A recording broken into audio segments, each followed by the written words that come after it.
नमस्कार मित्रों, मैं नीलाव एक बार फिर से धर्म संसार पर आप सभी का स्वागत करता हूँ। आज हम महाभारत के एक ऐसे प्रसंग के बारे में बात करने वाले हैं जब दुर्योधन भी युधिष्ठिर की उदारता देखकर अवाक रह गया। ये प्रसंग है महाभारत के राजसूय यज्ञ का। श्री कृष्ण ने चतुराई से भीम के हाथों जरासंध का वध करवा दिया। एक वही था जो युधिष्ठिर के राजसूय यज्ञ के लिए बाधा बन सकता था। उसके बाद पांडवों ने दिग्विजय किया और समस्त आर्यावर्त के राजाओं को अपने ध्वज के तले आने पर विवश कर दिया। जब राजसूय यज्ञ हुआ तो पूरे आर्यावर्त से समस्त राजा इंद्रप्रस्थ को पधारे। दुर्योधन भी कर्ण, शकुनी एवं दुशासन सहित वहां पहुंचा। अब तक उसने समझा था कि बंटवारे में निर्जन खांडव प्रदेश को पाकर पांडव हतोत्साहित हो गए होंगे, किंतु जब उसने वहां की चमक धमक देखी तो वह हैरान रह गया। उसने कभी सोचा भी नहीं था कि पांडव इतनी समृद्ध नगरी का निर्माण कर सकते हैं।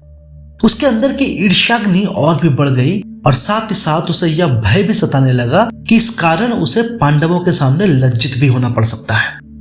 किंतु अब प्रतीक्षा करने का अतिरिक्त चारा भी क्या था।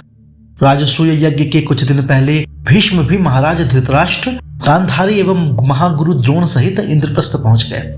जिस दिन राजसूय यज्ञ होने वाला था, युधिष्ठिर ने सभी पांडवों एवं कौरवों को बुलाकर कहा कि जैसा कि आप सभी को पता है कि यह राजसूय यज्ञ कितने बड़े स्तर पर हो रहा है, अतः यह आयोजन आप सबों के सहयोग के बिना नहीं हो सकता। इसी कारण मैं आप लोगों में कुछ जिम्मेदारियां बांटना चाहता हूं। यह सुनकर दुर्योधन शंकित हो गया कि पता नहीं युधिष्ठिर उसे कौन सा नीचा कार्य करने के लिए दे दे।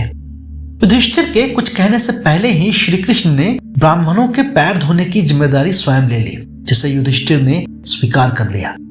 उसके बाद युधिष्ठिर ने दुशासन को भंडार, युयुत्सु को अतिथियों के शिविर एवं विकर्ण को अर्जुन के साथ सुरक्षा का उत्तरदायित्व सौंपा।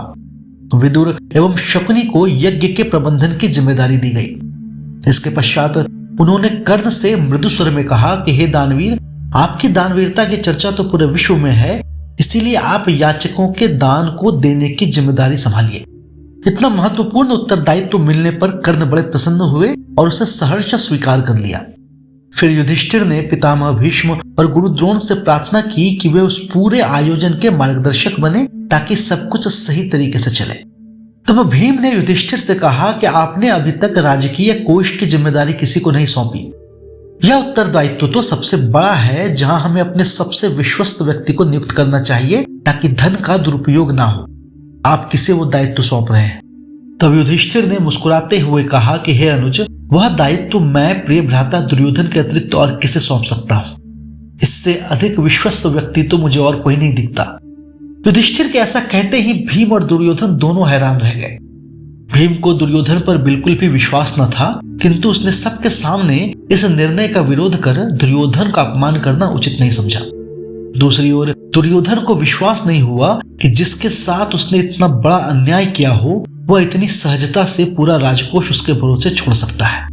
उसकी सारी आशंका समाप्त हो गई और उसने युधिष्ठिर का धन्यवाद करते हुए गर्वपूर्वक वह उत्तरदायित्व स्वीकार कर लिया।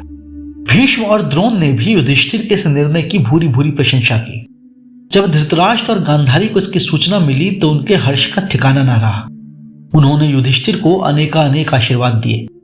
उसके बाद दुर्योधन ने भी अपना उत्तरदायित्व बखूबी निभाया और इस बात का पूर्ण ध्यान रखा कि धन का जरा भी अपव्यय ना हो। उस समय शायद ही किसी को यह याद रहा कि विगत समय में किसने किसके साथ क्या अत्याचार किया या आने वाले समय में क्या हो सकता है।